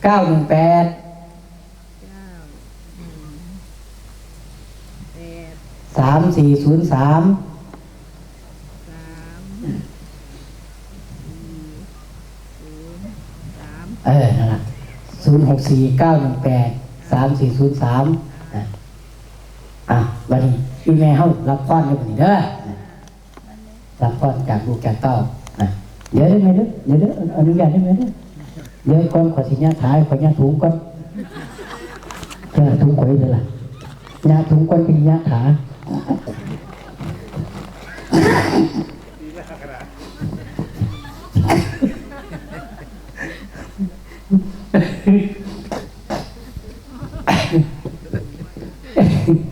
ยะถาวาริวหาปุราปริปุเรนติสาคลังเอวเมวะอิโตตินังเปตนังอุปกปติอิจิตังปฏิตังตุมหังคิปะเมวะสิมจตุสเพปุรินตุสังคปาจันโทปนาลโสยะถามณีโชติลโสยะถาสัพพิติโยวัตตุสัพพโลกวินัสตุมาติภวะวันตรายโยสุขิติกายุโกภวะอภิวาทนาสีลินิจังบุทธาปัจจายโนจตารโลธรรมาวัฏันติอายุวันโนสุขังพลังภวะตุสัพพมังคลังราคันตุสัพพทิวตาสัพพพุทธา